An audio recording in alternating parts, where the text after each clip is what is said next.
akkam jirtu barattoota nagaan bakka jirtan hundatti isiniif haa ta'u jecha akkuma beekamu koorsii anthropology isiniif dhiyeessuu akka jalqabne ni yaadatama. Isumatti aansuudhaan egaa paartii shanaffaa ordammoo chaaptarii lammaffaa hadhaa qabannee isiniif dhufneerra. Annis chaaptarii lammaffaa paartii jalqabaate kuni chapterichis waa'ee human culture irratti jechuudha. Culturii ilma namaa kanaa fi taayizaat connect kan jedhudha.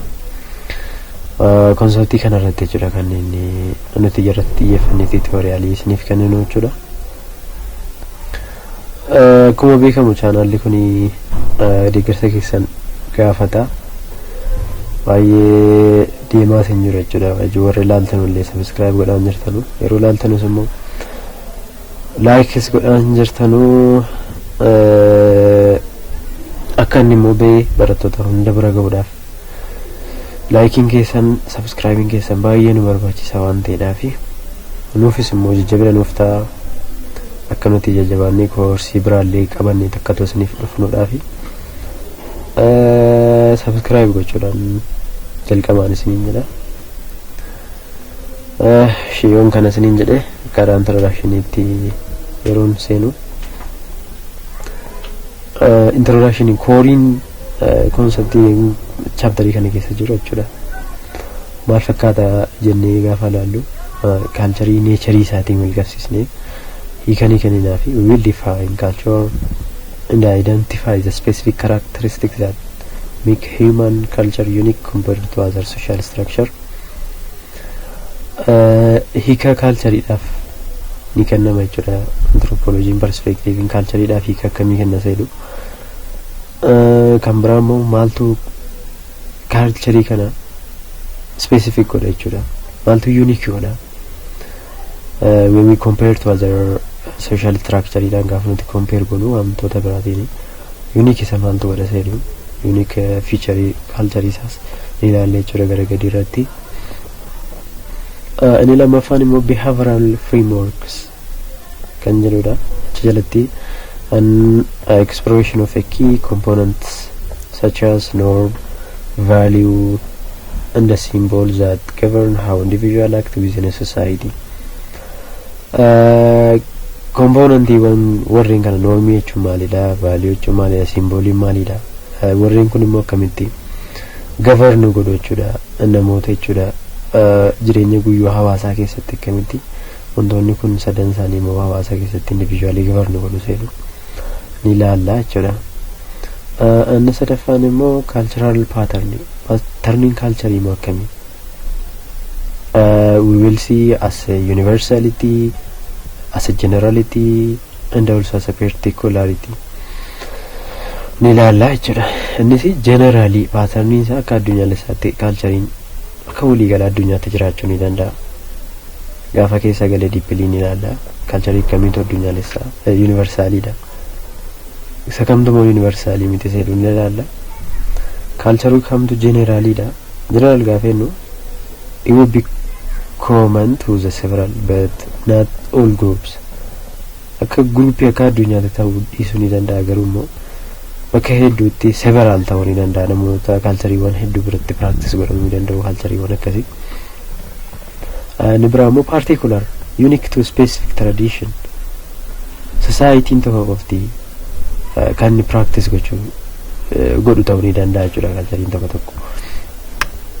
Kanaaf ni ilaalla jechuudha patterniin culture akkamii seedu. Arfaffaa irratti immoo the ethics of perspective.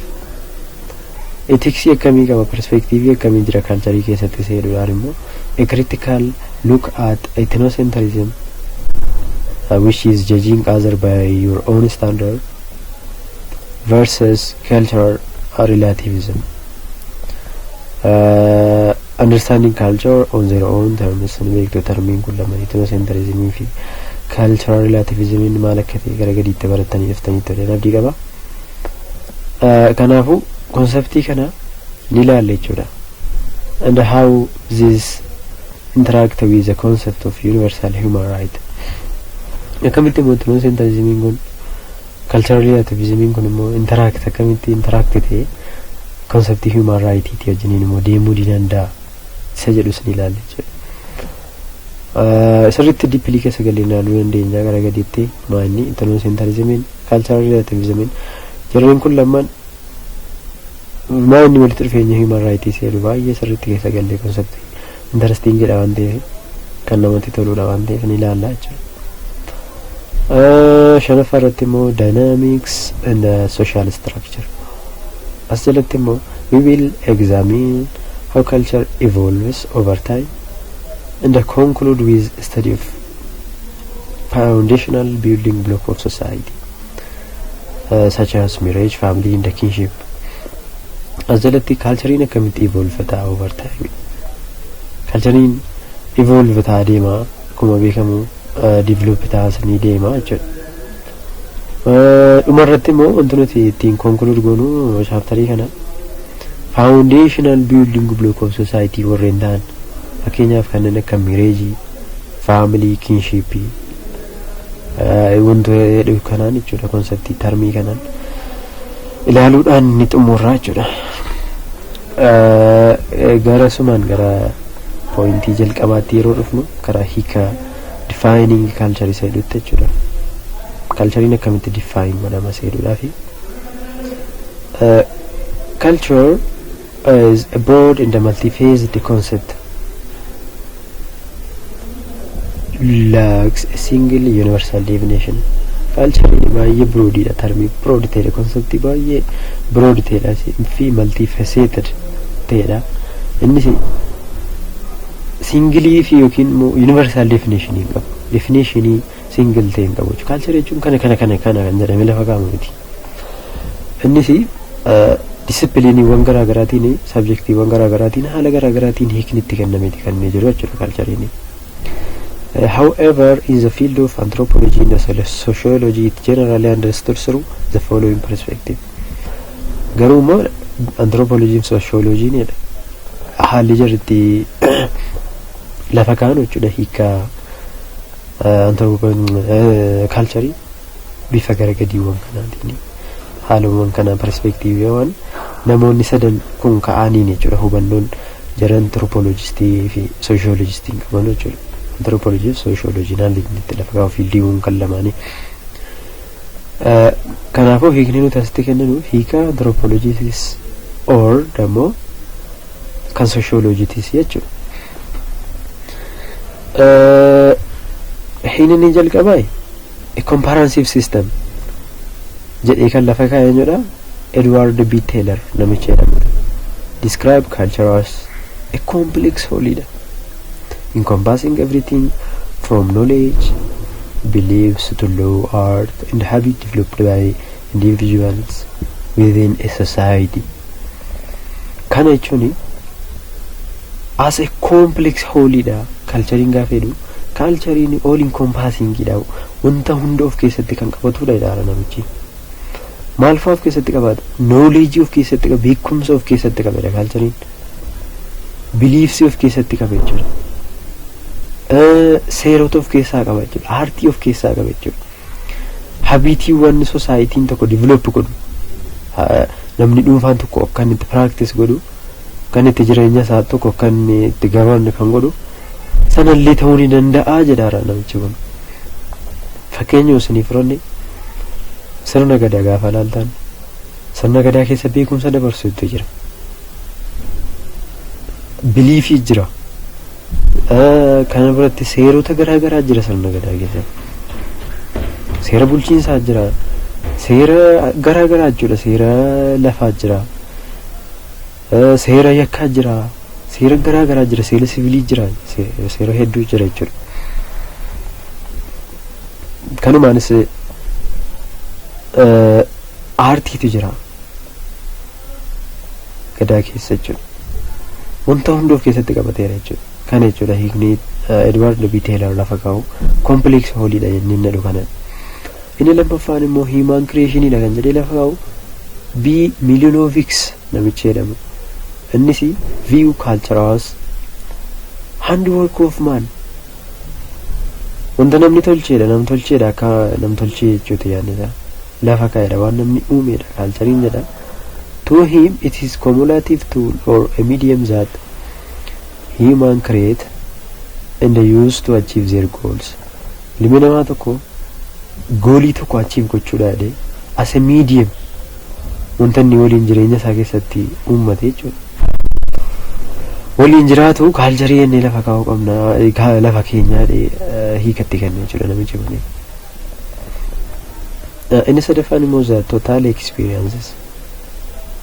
Robert Bierstead of culture and great pronunciation is define it as the sum of everything we think, do, and possess as a social beings. And more walitti qabame jechuudha wanti nuti yaadu wanti nuti goonu wanti nuti possess gaafa jedhu wanti nuti qabannee jirru as a human as a social being akka hawaasa waliin jiraatu tokkotti wanti nuti goonu hundi isaa himadha. Maali cultureidha jedheeti kan namichi kun lafa kaa'u jechuudha. Haala kanaan jechuudha anthropology fi sociologistiin definitionii culture kan jedhetti kennamu. Kanaafuu achirra dhaabbannee definitioniiwwan kana sadan irra dhaabbannee culture general definition isaa yeroo itti kennu culture is learned in the shared. Maaliif knowledge dhennee ragaaratti cultureini knowledgein gaafa ta'u immoo baratamuu qaba dirqama knowledge taanaanii beekumsi walitti darbuun immoo dirqama gaafa baratamee kee shared ta'uu qaba. Culture is a common way of life and a system of learned behaviors that are shared among a member of a group. Culture ini behavior or system of learned wanna baratame tokko amala baratame tokko innis immoo society gidduutti kan share waliif godhamu. Innis distinguishing it from biological intrinsic. Innis akkuma beekamu biologically dhaan namni haadhaaf abbaa isaatiin wanna irraa share godhuu qaba jechuudha. Wanta inherit godhuu qaba. Isa miti inni kun culturein baratamaa deema jechuudha. Wanni hawaasni walitti daddabarsaa deemudha jechuudha. Bioloojii tun taane bifa kamiin bifa barnootaatiin bifa shared ta'een haala kanaan kan waliif daddabarfamudha jedhaara. Collective heritage jedhaara. It serves as a moral, intellectual and spiritual discipline that is inherited from ancestors in the process down from one generation to the next. Innis collective heritage jedha. Maal nu gargaara akka morality, intellectuality, spiritual discipline itti kan nu gargaaru. Kunis inherited kan ta'u kan haala dhaalaatiin dabarfamudha ancestor irraa warreen abbootii irraa kara generation itti kan daddarbaa deemudha jedha. Innis bioloojii irraa nutu hin taane bifa barnootaatiin kan waliif daddabarfamaa deemudha jedha culturein. Dynamic evolution jedha kan biraamu. While individuals receive this social heritage, they also have power to reshape and change it, creating a new tradition to future generation to follow. Dynamic evolution ida. Culturein static miti dhaabbata miti culturein. Culturein waggaa 200 dura sabni tokko hawaasni tokko societyin tokko practice godhaa ture. Har'atti fufee practice godhamuu dhiisuu ni danda'a. Moraliin wanni moral jedhamee waggaa 50 dura yaadamaa ture hadda moralii ta'uu dhiisuu ni danda'a.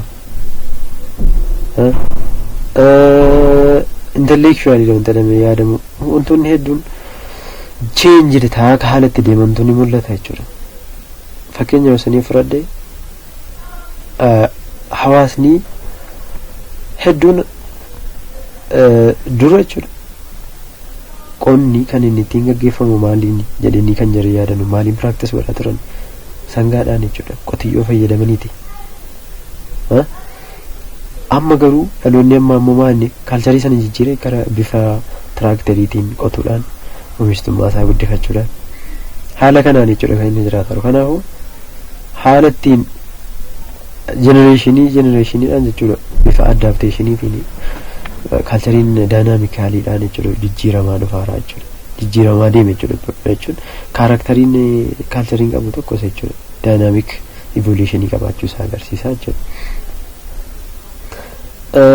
Gara sumaan immoo gara pointii 2.2tti yeroo deemnu characteristic feature of a culture. Characteristic feature of culture immoo wantoota akkamiiti jennee gaafa laallu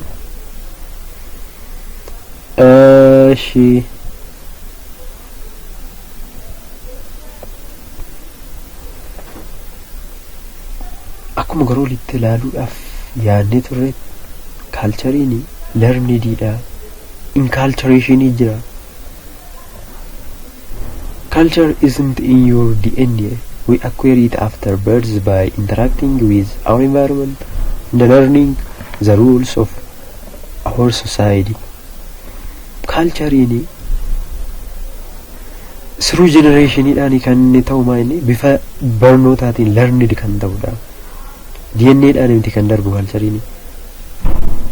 Fakkeenyaaf nama tokko saba Oromoo keessatti dhalate fuutanii biyya Awurooppaa haa ta'u biyyoota magaalaa fuutanii deemtanii geessitanii biyya sanatti guddistanii toonni afaan hin bariin toonni aadaa duudhaa hawaasa Oromoon hin bariin yoo guddiftanii isuma achii bare jechuudha malee wanti inni bifa DNAtiin itti darbu hin jiru jechuudha culture'n. Kanaafuu culture'n baratama maatii irraa jechuudha, society irraa baratama culture'n.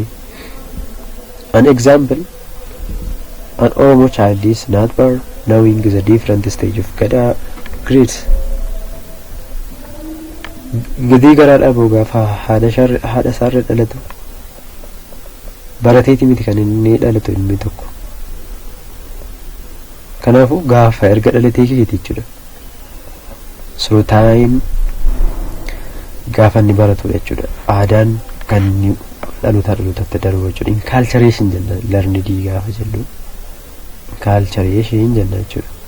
Inni lammaffaanii kaaraakteriinsaa culture'n sharedidha. To be a cultural, an idea or behavioral must be understood by at least two people. This shared understanding prevents social chaos and allow for cooperation. Culture gaafa jennu shared ta'uu qaba bakka. Beekumsi culture tokko jira gaafa jennu namni hundi hawaasa keessatti at least nama lama oliin beekamuu qaba jechuudha. Wanni tokko culture ta'uudhaaf. Mali namni tokko fakkeenyaaf abbaan gadaa tokko qofti taa'ee wanna hunda isaa waa'ee culture waa'ee aadaa namni society'n tokko hojjetu inni qofti beekee taataanaan culture jechuu ni dandeenyu jechuudha. Namni hundiyyuu beekuu qaba.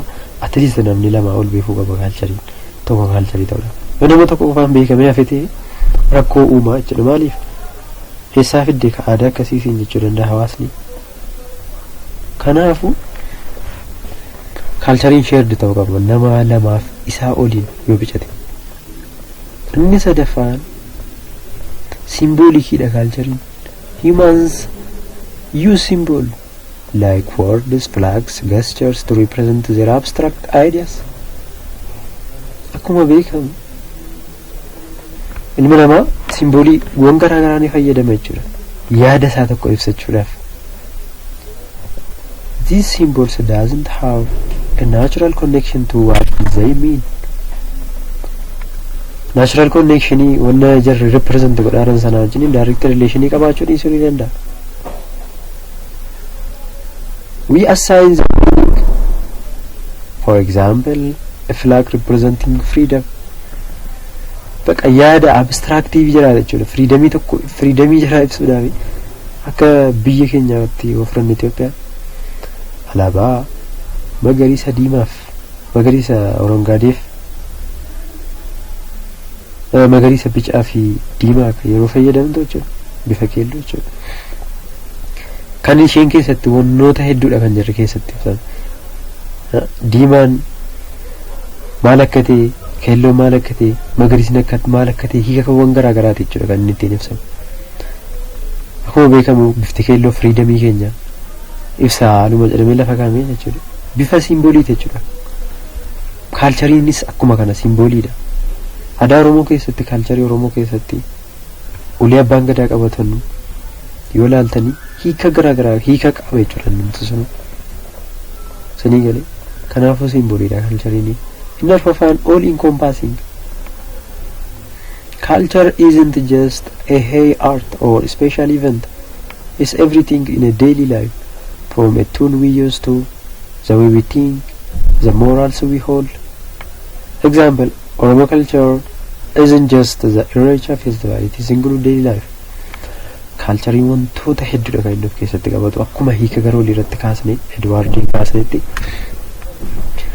culturein evendiiwwan guyyuma tokko hojjetamee deemu tun taane the way of life dha bakka daily life dha wanta namni guyyuutti hojjetaa oolu aadaa nyaataa fudhachuu ni dandeenya aadaa uffannaa ilaaluu ni dandeenya kan inni guyyaadhaan hojjetaa aadaa araara ilaaluu ni dandeenya gaafa namni wal lole tumaawwan garaagaraa isaan ilaaluu ni dandeenya wantoota namni hawaasni tokko godhu hedduun isaa aadaadha jechuudha waliin kompaasingii ta'uu qaba jechuudha aadaan tokko aadaa ta'udha inni shanaffaanii integrated dha like a human body culture is a system of connected parts if you change one part like how people earn money it will eventually change other part like family life or religion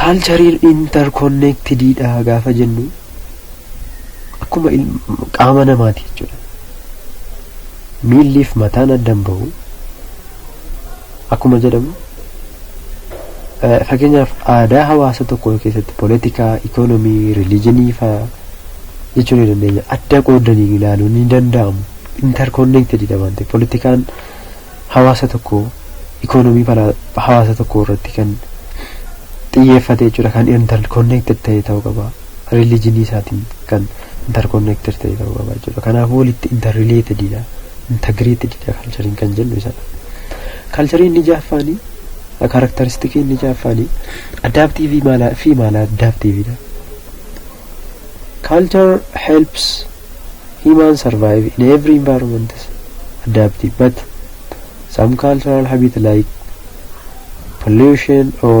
overconsumptions can harm our long-term survival. Mal adaptive jechuun dandeenya sakkasi. Culturein adaptive ta'uu ni danda'a. Fi mal adaptiveis ta'uu ni danda'a. Gaafa wanna tokko culture keessa galchinu adapt godhaarra. Fakkeenyaaf akkuma garuu litti kaasuuf isanii yaale namni dur sangaadhaan qotaa ture isaniin jedheera.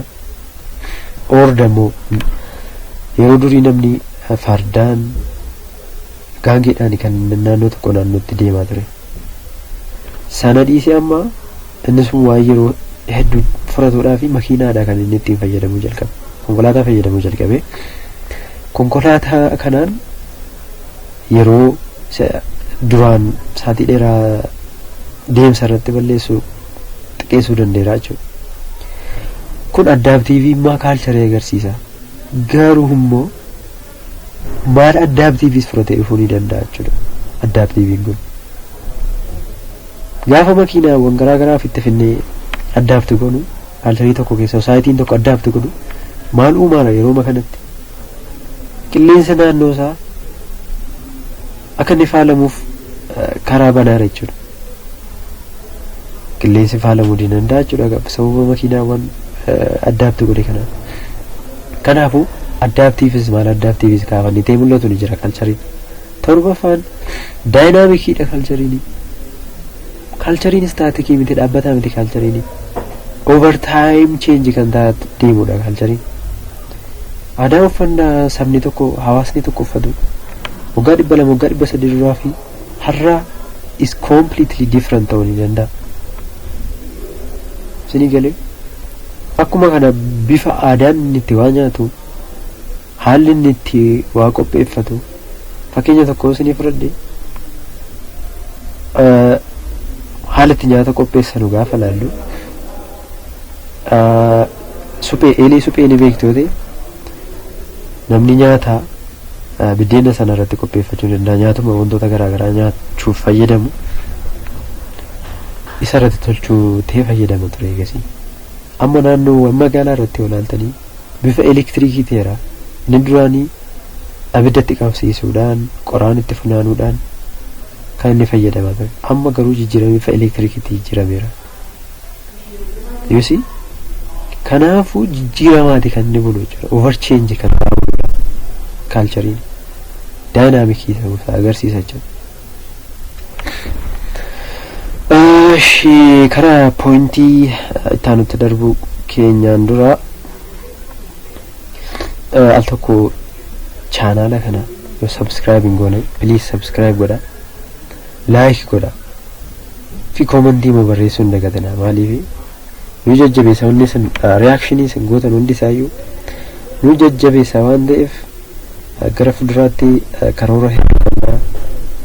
Chaanala kana guddifnee barattoota keenya Oromoo hunda bira geenye yuunivarsiitii irratti akka jiru kompitaatiif ta'anii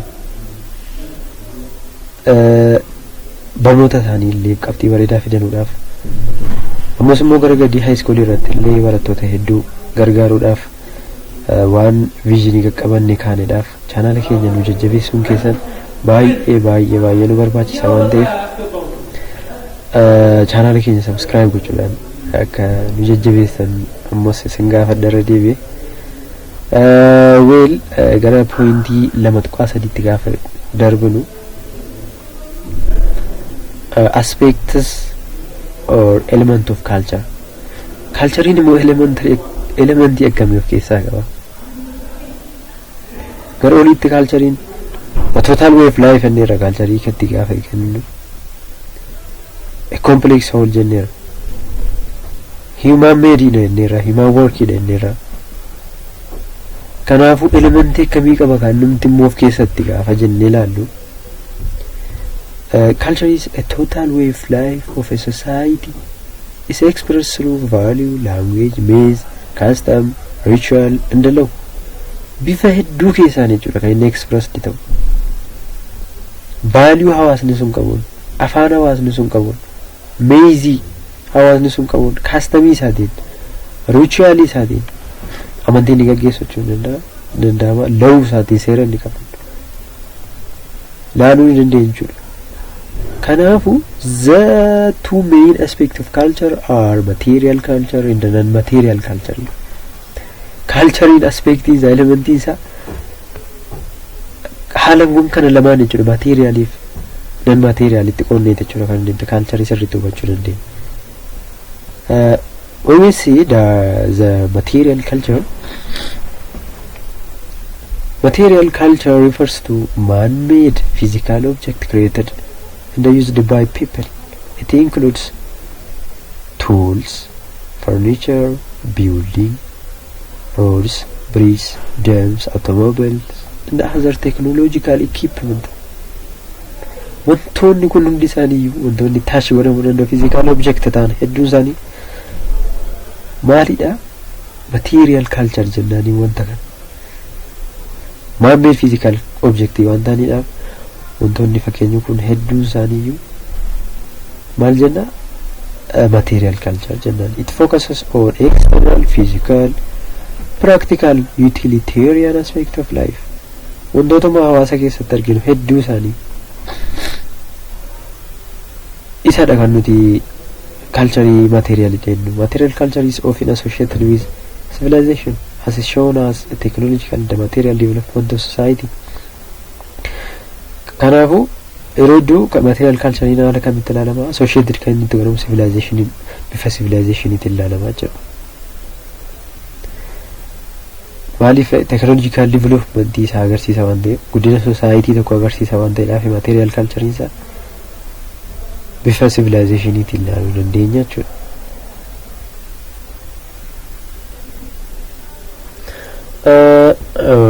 When we see the non-material culture yerootti ilaallu immoo non-material culture refers to the intangible in the internal aspect of culture. Inni material culture yeroo jennu maal jennee ture? External aspect dha bakka kan inni ilaalu, physical object. Inni kun immoo internal aspect irratti kan inni base of ta'u jechuudha. It includes language, beliefs, value, custom, rituals, attitudes, habits, and the way of thinking and behaving. Warreen kun hundi isaanii amma maalidha?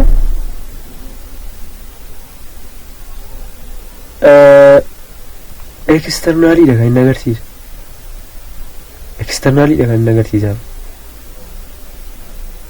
malee internally miti gamma external aspect intangible da wantoota mul'achuu hin danda'amne da wantoonni kun akka waan akka material object miti. So it reflects the inner life moral character of a society. Wanna case with inner life da moral character of society da kan agarsiisu component akkamii of keessaa qaba gaafa jennu ni jalqaba value of keessaa kan inni qabu culture and material culture in value of keessaa qabu. Values are general standards that define what is good or bad, right or wrong, beautiful or ugly in a society. Value gaafa jennu wanni tokko fakkeenyaaf bareedaadha ajaa'idha sirriidha yookiin raayitidha roongiidha kan nuti jennu bareedaadha yookiin fokkisaadha kan nuti jennu vaaliyuudha. Value society tokko keessatti ilaalamu society'n tokko haalli inni itti wannoo tokko jajjitti godhu jechuudha. Value jenna wanta sana.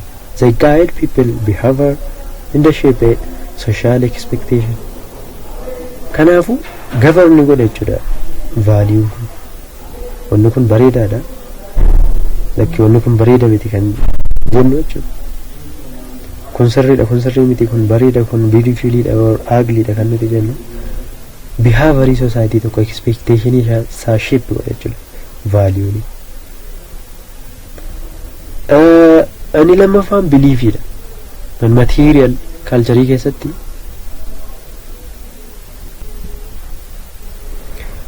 beliefs are specific ideas or assumption about what is true or false regarding life, the universe, and the human existence.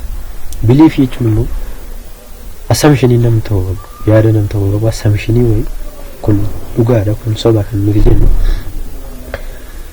jireenya hojii wal qabsiisnee laayifii yuunivarsiidhaa wal qabsiisnee ta'uu human existenceidhaan wal qabsiisnee ta'uu danda'a. Fakkeenyaaf akka culture amantiitti jechuudha. Amantii kiristaanaa or amantii islaamaa judaism every amantii kamiin yoo ta'e jechuudha. Achi dhuftee ilma namaa biliif akkamii jira. Ilma namaa waaqa tuumee Adam yookiin Addaam Hewaan yookiin Hawwaarraa kan jalqabeedha biliifiin kan nuti qabu hawaasni jechuudha. Kaalchariin hawaasaa universality of culture keessatti hawaasa ilaaluu ni dandeessu. Akkuma kana saayinsiin biliifiin ni qabu lakkii ilma namaa chimpaanzii or gorilla irraa keeti kan inni miila afuriin deemaa ture kazaa achi kaasee immoo sosoka keessa deemsa keessa karaa ol ka'utti deemee amma levelii ilmi namaa jiru kanarra ga'e jedhaniiti kan jirre assumption jira lafa kaa'amu. Kanaafuu biliifii gaafa jennu haala kanaan kan nuti hubachuu dandeenya. Inni sadaffaan immoo noormiidha. Noormi gaafa jennu inni culture keessatti noormiin material culture keessatti ruuliidha jettanii ilaaluu ni dandeessu. Is a rules that guide how people should behave in a particular situations. Akkamitti hawaasa keessatti haala kamiin jiraachuu ni danda'u isa jedhu kan govern godhu jechuudha noormiin seerota garaagaraa. They are connected to values and the beliefs. Norms are divided into two. Kanaafu interconnected jechuudha valueedhaan or beliefidhaan jechuudha normiin kun. Hawaasni tokko wanni tokko bareedaadha wanni tokko baadiidha gaafa jedhu gudiidha baadiidha gaafa jedhu seera baafachuu ni danda'a. Wanna kana goggoote normii ni baafata jechuudha. Maal sitti fiduu ni danda'a? As follow punishment sin jechuu danda'a hawaasni.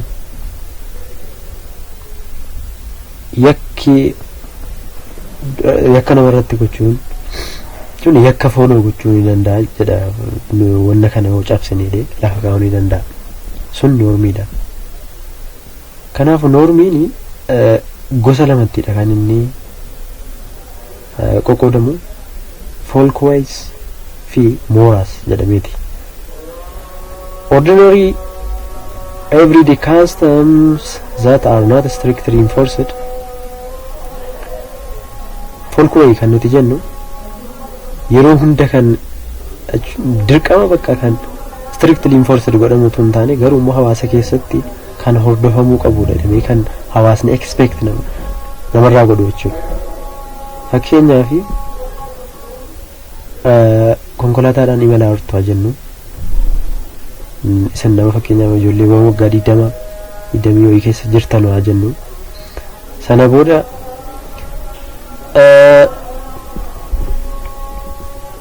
jaarsi waggaa 80 waggaa 70 dhufee bakka dhabe gaafa jennu gaafa diddanii bakka sana irra teessanuu isin noormii hawaasaatiin faallessitanii tuuni jedhama jechuudha. Kanaafuu hawaasni tokko inni expect namarraa godhu namni ijoolleen sun ol kaanee akka nama guddaa teessisan. Kanaaf folkway jechuudha. Strictly enforced miti yoo kaawoo dhiistesi disapproval of societal expectation dhufa malee wanti inni dhiibbaa biraa hin jiru jechuudha. Sanii galee inni kan biraan immoo moras gaafa inni strongly held norms that are essential to society's core values. For example, prohibition against theft or murder. Inni kun baay'ee strictly kan enforce godhamudha. Prohibition qaba jechuudha. Baay'ee prohibit godhama jechuudha. Gaafa balleessitanii argamtan wanna kana punishment itti sin eeggata jechuudha. Violating morals resulted in a serious punishment such as social rejection, imprisonment, or even execution. Even mana hidhaa seenuu danda'a jechuudha. Moraalii nama moras gaafa cabse jechuudha namni. Kana jechuudha noormiin bifa haala kana lammaniin qoqqoodnee ilaaluu dandeenya folkway fi moras jennee jechuudha. Folkwayn expectation hawaasni wanni tokko nam ta'u godhee argamuu qaba jedhee namarraa qabudha. Innis yoo gochuu dhabne disapproval dha bakka namni sun amala bareedaan qabu inni dhuma dhiifamna malee punishmentiin sana hordofu hin jiru jechuudha. Moral irratti garuu gaafa nuti cabsee argamnu noormii punishmentiin dhufee follow gochuu ni danda'a. Kanaafuu haalawwan kanaan hubachuu ni dandeessu. Paartiiwwan jalqabaa chapter 2 kana chapterii kana keessatti wanna gaafii isinitti ta'e kaasuu ni dandeessu. Isiniif an deebisa rakkoon qabu yeroo kamiinuyyuu I'm ready. Chaanaala keenya immoo akka sabaatti isin gadda subscribe godha. Isin fayyada dhugaa isin fayyadu har'allee isin hin fayyadne bor dhaloota dhufuuf faayidaa guddaa uumuu danda'a. Viidiyoowwan nuti hadha hojjennee lafa keenya bor warreen gara gadi jiran warreen bor yuunivarsiitii dhufanuuf akka jalli easily access godhanuudhaaf faayidaa kennuu ni danda'a waan ta'eedhaaf subscribe godhaa, share godhaa, yaada qabdan immoo commentii irratti nuuf ka'a. Baay'een isin galateeffadha. Masaatii kanatti na hordofuu keessaniif galanni keessan bilisummaa saba keenyaa isiniif haa ta'u jedha. Thank you.